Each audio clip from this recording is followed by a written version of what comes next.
یا رسول اللہ صلی اللہ تعالیٰ علیہ وسلم، آپ کے ذریعے اللہ نے ہمیں اپنی پہچان عطا کی، قرآن عطا فرمایا، یہ ساری نعمتیں آپ کے صدقے ملی۔ پتہ ہے حضور نے اہل مدینہ کی وفاؤں کا کس طرح ذکر فرمایا؟ فرمایا مدینے والو، اگر ہجرت کا موقع نہ ہوتا، رب نے ہجرت نہ رکھی ہوتی تو میں تو انصار مدینہ میں سے ہوتا۔ اور حضور فرمانے لگے اگر لوگ چلیں مختلف وادیوں میں تو مدینے والو جس وادی میں تم چلو گے میں بھی اسی وادی میں چلوں گا۔ اور حضور نے فرمایا میرے مدینے والوں سے، انصار مدینہ سے صرف مومن ہی محبت کرے گا، اور ان سے جو بغض رکھے گا وہ منافق ہوگا، کیونکہ ان کی وفاؤں کا صلہ ہے کہ رسول پاک نے انہیں عزتیں عطا فرمائی۔ تھوڑا سا اپنی زندگی میں احسان مندی کا مزاج، ہمارے ہاں نا خود غرضی کو باقاعدہ رواج دیا گیا، اور بڑے بڑے غلط جملے جو اخلاقاً اپنی زبان سے ادا بھی نہیں کیے جا سکتے، میں تو جی کام نکالنے کے لیے کسی کو بھی باپ بنا لیتا، معاذ اللہ۔ مسلمان تو اس طرح کی بات نہیں کر سکتا۔ یہ خود غرضی، یہ لالچ، یہ وقتی طور پر کسی شخص کو استعمال کرنا، ٹیشو پیپر بنانا، یہ اہل ایمان کا تو طریقہ ہی نہیں۔ وہ تو یاد رکھتے ہیں ہر ایک کا احسان، وہ تو کسی نے محبت کی ہو تو اس کا خیال رکھتے ہیں، وہ تو ان چیزوں کو سمجھ۔ حضرت جعفر طیار نے کہاں شہادت دی تھی؟ جنگ موطا میں، اور حق تھا اہل ایمان کا کہ وہ شہادت پیش کرتے، لیکن دین کے لیے گئے نا، حضور علیہ الصلاۃ والسلام کے فرمان پر گئے تو محبوب نے ان چیزوں کو یاد رکھا۔ جب ان کی شہادت کی خبر آئی تو حضور خود حضرت جعفر طیار کے گھر گئے، ان کے بچوں کو سینے سے لگایا، 3 دن تک حضور کے گھر سے کھانا پک کے آتا رہا۔ اور حضرت جعفر طیار کے بیٹے کہتے ہیں میرے لیے نبی پاک نے دعا کی تھی برکت کی، تو فرماتے ہیں زندگی میں کوئی ایسا سودا مجھے ملا ہی نہیں جس میں اللہ نے ڈھیروں نفع نہ عطا فرمایا ہو۔ لیکن ان کی اہلیہ حضرت جعفر طیار کی گھر والی رو پڑی، عرض کی یا رسول اللہ صلی اللہ تعالی علیہ وسلم اب میرے بچوں کا کیا بنے گا؟ والد کا سایہ اٹھ گیا، لیکن اسلام کسی کا حق نہیں رکھتا۔ کوئی مخلص ہو کر دین کے ساتھ چلے اور پھر اس شخص کا حق رکھا جائے، اس کی قدردانی نہ ہو، اس کو نوازا نہ جائے۔ من عمل صالحا من ذکر او انثی وهو مؤمن فلنحیینہ حیاتا طیبہ۔ اللہ فرماتے ہیں جو بھی ایمان لانے کے بعد نیک اعمال کرے، چاہے مرد ہو چاہے عورت ہو مومن، فلنحیینہ حیاتا طیبہ، ہم اسے پاکیزہ زندگی عطا فرمائیں گے، اسے اعزازات سے نوازا جائے گا، حیات طیبہ ملے۔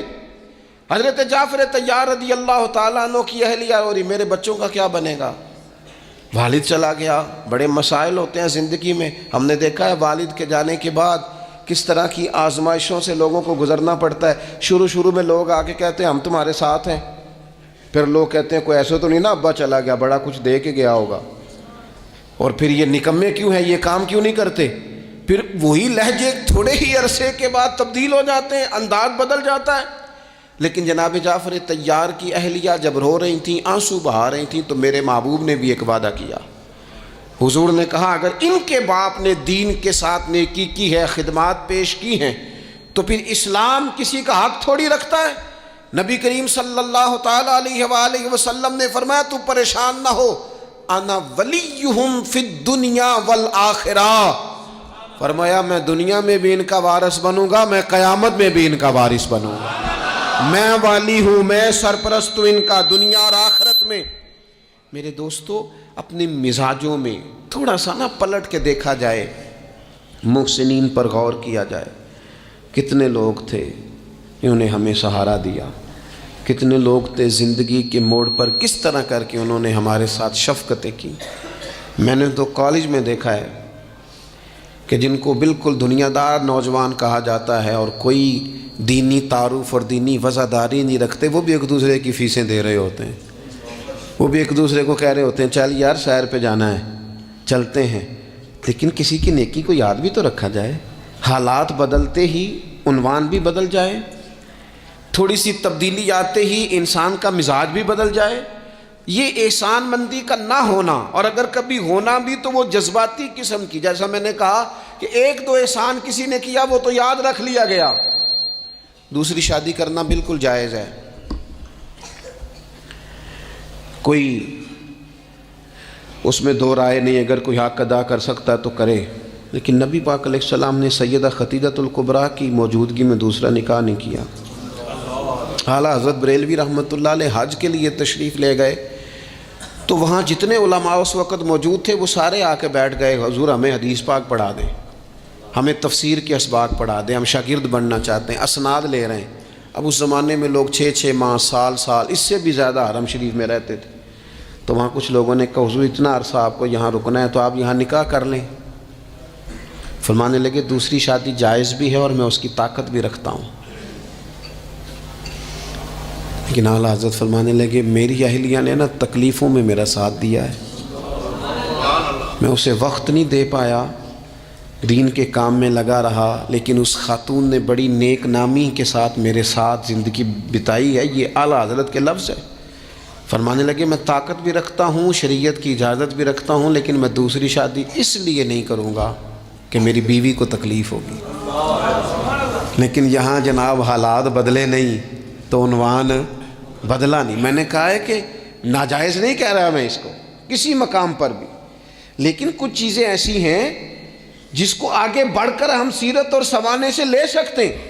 سیدہ خدیجہ الکبریٰ رضی اللہ تعالیٰ عنہا نے حضور سید عالم علیہ السلام کے ساتھ وہ وقت گزارا تھا جو اسلام پر غربت کا وقت تھا، جو کفار کی اذیتیں برداشت کرنے کا وقت تھا، جس وقت معاذ اللہ کمر مبارک پر اونٹ کی اوجڑیاں رکھی جاتی تھی، راستے میں کانٹے بچھائے جاتے تھے، پتھر برسائے جاتے تھے۔ اس موقع پر سیدہ پاک حضور کی بارگاہ عالی مرتبت میں رہی۔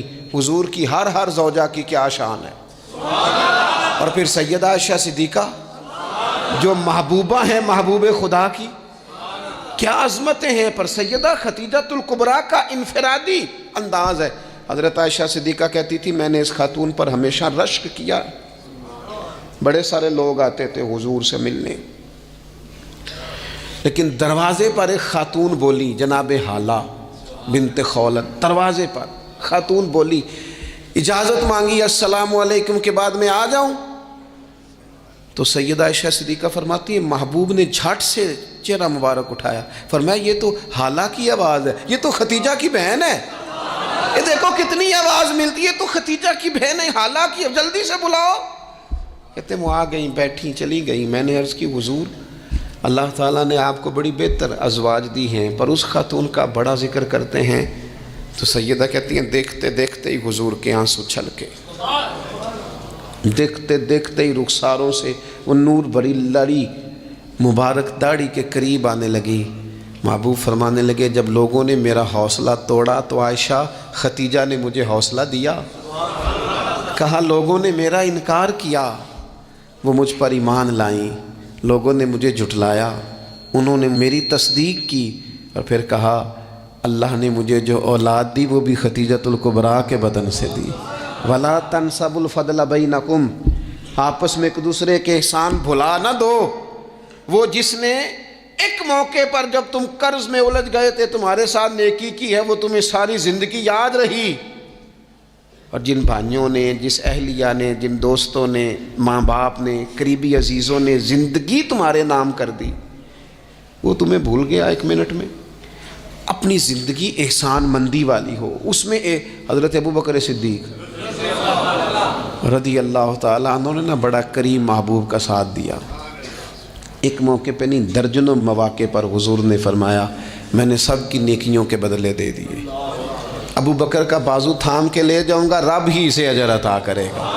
حضرت صدیق اکبر رضی اللہ تعالیٰ عنہ کی ان باتوں کو میرے کریم نے ہمیشہ، بلکہ حضرت عمر کہتے ہیں میری اور جناب صدیق اکبر کی کسی بات میں شکر رنجی ہو گئی تھی، اور جناب صدیق حضور کے پاس چلے گئے اور جا کر کے عرض کیا کہ یا رسول اللہ صلی اللہ تعالیٰ علیہ وآلہ وسلم یہ معاملہ ہو گیا ہے۔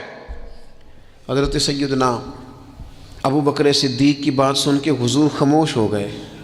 حضرت صدیق نے عرض کی حضور میں نے کہا بھی تھا، عرض بھی کی تھی، لیکن عمر فاروق مانے نہیں، یہ اگر کوئی بھائی معذرت کرے تو اس کی قبول کر لینی چاہیے۔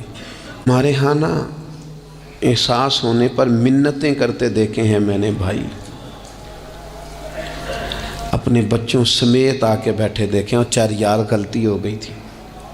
وہ بندہ جس کی روزانہ لاکھوں غلطیاں رب معاف کرتا ہے، وہ کسی کی ایک خطا بھی معاف کرنے کو تیار نہیں ہے. شادی کا موقع ہے، منانے کے لیے جا رہے ہیں رشتہ دار، کہتے ہیں آج ہی تو ٹائم آیا ناراض ہونے کا، اور تیار ہی نہیں ہے، راضی نہیں ہوتے ہیں. یہ حدیث یاد رکھ لینا.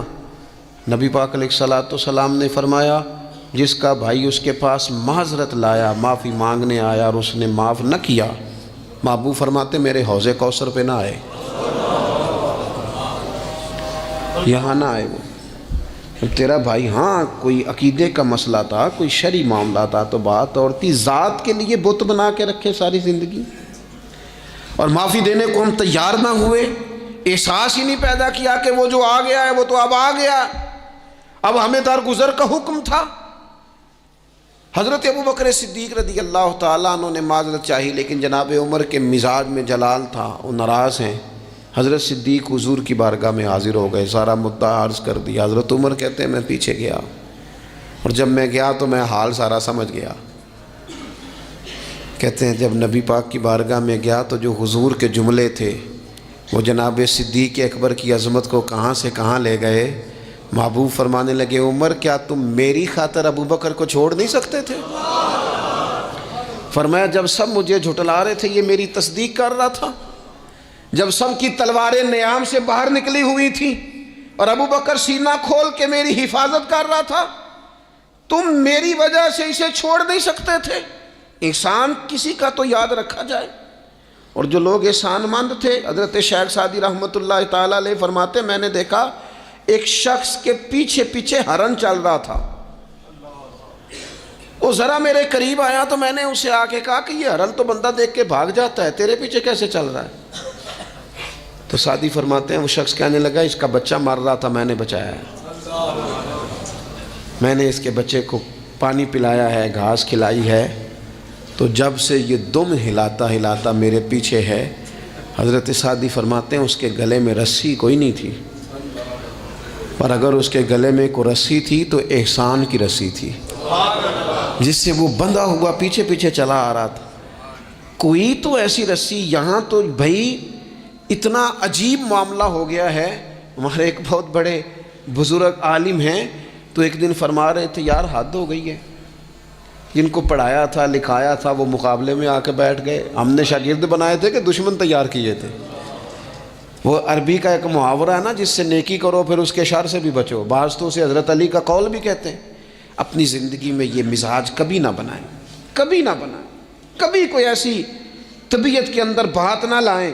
لوگ مختلف لوگوں کے بارے میں نام لے کے ٹھٹھا کرتے ہیں معاذ اللہ اور بڑی بڑی باتیں سناتے ہیں. ایک خان صاحب سے میری ملاقات ہوئی کچھ عرصہ پہلے، تو ایک انتہائی غریب آدمی کے گھر میں نے انہیں ڈیوٹی کرتے دیکھا. تو میں نے کہا آپ یہاں ڈیوٹی کرتے ہیں؟ کہنے لگے یہ ہمارے صاحب بڑے امیر ہوتے تھے، غریب ہو گئے، سب چھوڑ گئے، حالات کا تغیر بدلا. تو میں نے کہا آپ کیوں نہیں چھوڑ کے گئے؟ کہنے لگے کیا کروں مجبوری ہے، نمک خار ہوں، ان کے گھر کا نمک کھایا ہے، اب حالات کے تغیر اصلہ نال جے نیکی کریے، وہ نسلاں تاک نہیں بھول دے.